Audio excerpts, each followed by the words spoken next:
3040 세대 입장에서는 돈은 많지 않은데 포기할 수는 없고 부동산에 관련된 비즈니스를 해서 수익을 돌려주는 건데 주식시장에 마치 주식처럼 상장이 돼 있어서 우리가 투자하는 입장에서 좀 다양한 걸 다양성이나 분산 투자 효과까지 노리는 리츠 투자 방법을 어떤 리츠 같은 경우는 기초 자산이 뭐냐 그러면 요양원이야. 요양병원 미국도 인프라 투자에 엄청 열을 올리고 있고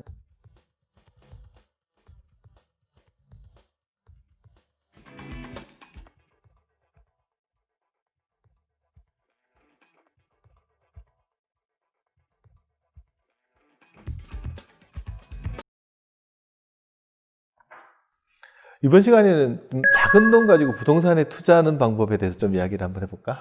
참 부동산이 또 매력적인 자산임에도 불구하고 이게 또 많은 돈이 필요하잖아. 그렇지, 수억 필요하잖아. 3040 세대 입장에서는 돈은 많지 않은데 또 부동산이 주는 수익을 보니까 이거 포기할 수는 없고 그러다 보니까 좀 간접적으로 부동산에 투자하는 상품으로 이제 부동산 펀드나 리츠 같은 데 관심들이 좀 많은 것 같은데 그럼 처음부터 이제 부동산 펀드라는 것들의 종류부터 한번 좀 살펴볼까? 이게. 사실 뭐 부동산 펀드야 뭐 소액 투자자들 돈 모아서 이제 부동산에 관련된 비즈니스를 해서 수익을 돌려주는 건데 그 보통 이렇게 세 가지로 나누면 좋을 것 같아. 세 가지. 첫 번째는 이제 임대형 부동산 펀드. 말 그대로 이제 투자하는 대상 부동산이 대부분 오피스나 뭐 상가 같은 데 임대해가지고 나는 수익을 투자자들한테 분배해주는 형태의 상품이겠네. 그리고 두 번째는 개발형 부동산 펀드.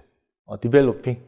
그럼 처음부터 땅 사는 작업부터 해가지고 땅을 사서 거기다가 어떤 부동산 건물을 올리고 그걸 다시 임대를 하든지 뭐 분양을 하든지 해서 엑시트 하는 것까지 다 관리하는 것들. 그러니까 뭐 아무래도 시간 좀 많이 걸리겠지만 또 수익성은 좀 리스크도 좋을 수 있겠지. 크겠다. 리스크도 크지. 그리고 세 번째는 이제 그런 비즈니스를 하는 사람들한테 이제 돈을 빌려주는 대출형 부동산 펀드. 그러니까 대출해준 자금에다가 자기 돈을 넣어가지고, 그러니까 솔직히 이제 은행 예금 금리 말고 대출 금리가 조금 더 높으니까 그렇지. 그 마진에 대한 이익을 가져간다고 보면 되겠네. 그럼 크게 보면 임대형, 개발형, 대출형. 근데 보면 사람들이 이제 부동산 펀드 이야기를 할 때 참 좋긴 한데 개인들이 참여하기가 좀 어렵다라는 이야기들도 좀 많이 하고 있는 것 같아 보면.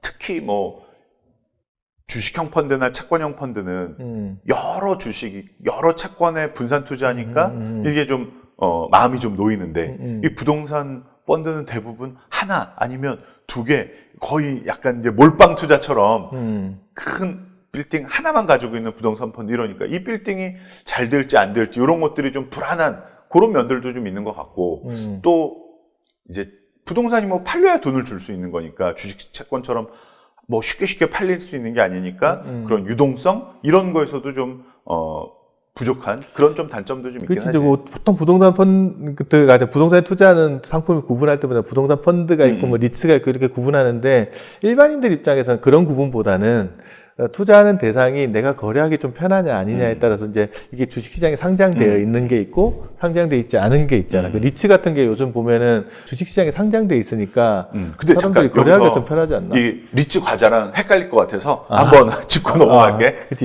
리츠는 REITS인데 Real Estate Investment Trust. 그래서 부동산 투자 신탁.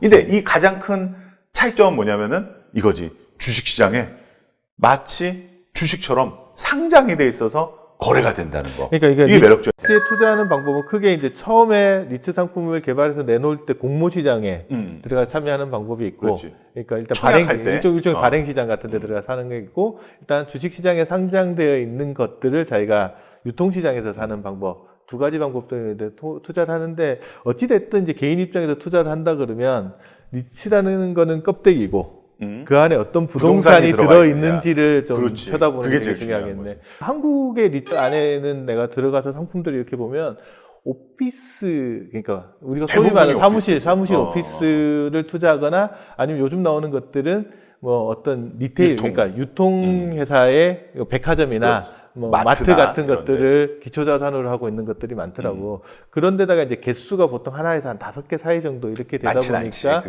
이게 또 미치는 영향들을 우리가 투자하는 입장에서 좀 다양한 걸 찾긴 좀 쉽지는 않은 것 같아요. 그게 조금 아쉬운 것 같아요. 그래서 이제 그런 좀 다양성이나 분산 투자 효과까지 노리는 리츠 투자 방법을 이제 두 가지를 내가 한번 얘기해 볼게. 하나는 이제 눈을 좀 멀리 보는 거야. 해외 리츠.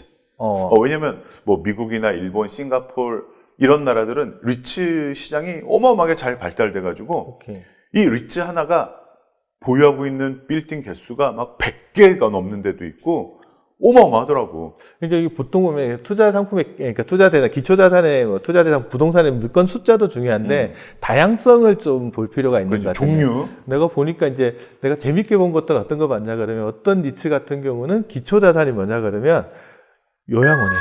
요양병원 같은 요양병원 같은 것들도 있고 요즘 또 4차 산업하면서 핫하게 뜨고 있는 게 클라우드 많이 뜨잖아요. 이거 데이터 센터. 클라우드 데이터 센터만 기초 자산으로 가지고 또 투자하는 것들도 있고 그래서 자기가 고르기에 따라서는 다양한 형태의 투자 부동산 자산들에다가 골라서 투자할 수도 있더라고요. 그래서 그런 투자 대상도 다양화시킬 수 있고 투자 지역도 다양화시킬 수 있는 거지. 그러니까 뭐 미국이다 그러면은 동부에도 뭐 50채, 중부에 50채, 서부에 50채. 그러면 뭐 좀 확연히 분산 투자 효과도 국가별로도 보면 뭐 미국도 있고 맞아. 일본도 있고 뭐 호주도 있고 뭐 다양한 나라에 또 싱가포르도 있고 뭐 그런 나라들도 또 분산할 수 있어서 근데 개인 입장에서 이걸 또 다 또 나름 분산하기 힘드니까 또 니츠에 투자하는 펀드 같은 그런 것도 나오더라고 보니까. 그래서 나는 솔직히 리츠 하나를 사는 거는 어떻게 보면 주식 하나를 사는 것과 마찬가지고 리츠 펀드를 사는 것은 뭐 주식형 펀드를 사는 것과 마찬가지니까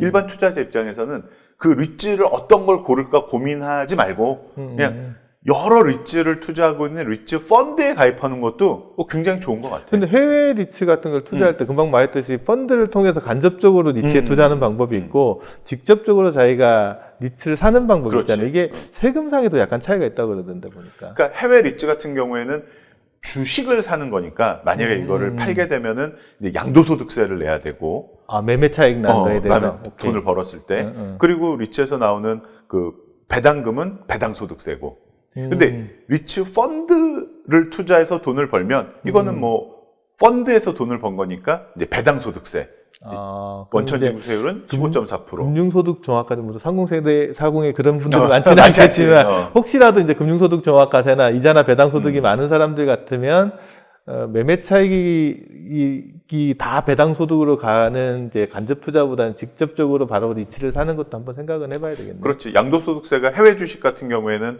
이제 지방소득세 포함해서 22%니까 보통 사람들은 이게 더 높은 거고 이제 아주 고소득자들은 최고 46.2% 종합소득세를 내니까 싸게 할 수 있는 거고. 일반적인 뭐 소규모 투자하는 3040 세대 입장에서는 그냥 분산 투자 효과 높일 수 있는 그냥 펀드 형태로 투자하는 것도 나쁘지 않은 방법이겠네.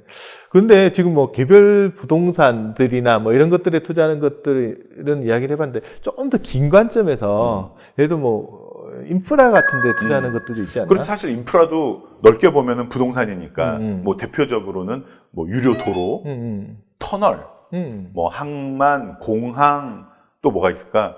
뭐 이런 것들에 주로 투자하는 게 이제 인프라 펀드인데 좀 안정적이지 않겠어? 그렇지. 예를 들면 고속도로 투자하게 되면 이게 뭐 처음에 고속도로 들어간 자금들이 많이 들어가는데 들어가지만. 거기서 꼬박꼬박 톨비 꾸준하게 나오니까 어떻게 보면 내가 좀 더 장기적으로 투자하는 관점에서 캐시플로우가 조금 안정적이라는 관점에서는 인프라 펀드에 투자하는 것도 하나 좀 매력적일 수 있겠네. 또 요새 미국도 인프라 투자에 엄청 열을 올리고 있고 뭐 중국도 뭐 1대1로 이래가지고 인프라 투자 많이 하고 있는데 또 여기에 관련된 뭐 예를 들면 건설 회사라든가 중장비 회사 또는 뭐 굴삭기 회사 뭐 이런 주식들에도 또 일부 투자를 하더라고. 그래서 인프라 투자도 뭐 최근에 굉장히 매력적인 투자 대안이 되는 것 같아요. 일단 우리가 이제 어떤 게 됐던 이제 펀드가 부동산 펀드가 됐든 니츠가 됐든 인프라 펀드가 됐든 투자하는 사람 입장에서는 구체적으로 그 껍데기 안에 어떤 자산이 들어가 있는지를 좀 들어봐야 될 것 같아. 그리고 그거들 잘 보고 그다음에 펀드라는 건 난 부동산 펀드라는 것들을 보면 이게 크게 보면 수익이 두 가지인 것 같아. 자산의 가격이 올라가는 거, 매매 차익, 네, 캐피탈 게인이라고 하죠. 그다음에 꾸준한 현금 흐름, 캐시플로우. 그러니까 이 둘 중에 어떤 거를 내가 중심적으로 놓고 볼 거냐에 따라서 투자 성향이 좀 달라지니까 자기 투자 성향을 보고 만약에 인프라 펀드 쪽 가는 사람들은 자산 가격보다는 캐시플로우의 안정성을 좀 더 많이 보는 것 같고 부동산 펀드도 만기가 좀 짧은 것들에 투자하시는 분들은 보면 제가 뭐 자산 가격의 상승이나 이런 것들을 좀 더 중점적으로 보면 자기가 투자 목적이 안정적인 수익을 원한다 그러면 이제 캐시플로우 쪽을 좀 더 많이 보는 것들이 좀 중요할 것 같네 보니까. 그래. 그러면 이제 딱 정리를 한번 해보자. 소액으로 부동산을 투자하고 싶은 사람 첫 번째 부동산 펀드. 그 다음에 뭐 리츠 같은 것도 상장돼 있으니까 주식시장에서 투자할 수 있고. 상장되어 있는 리츠. 그 다음에 세 번째는 인프라 펀드. 요거 세 가지 다 투자해보면 아주 좋을 것 같은데? 돈이 많아야 되겠네. 일단 자기한테 맞는 성향의 것들 조금 관심 가지고, 뭐 자기 투자할 때 조금씩 나눠서 관심 가져보는 게 되게 중요할 것 같아요. 맞아. 부동산 부자 한번 돼보자고. 그렇지 뭐.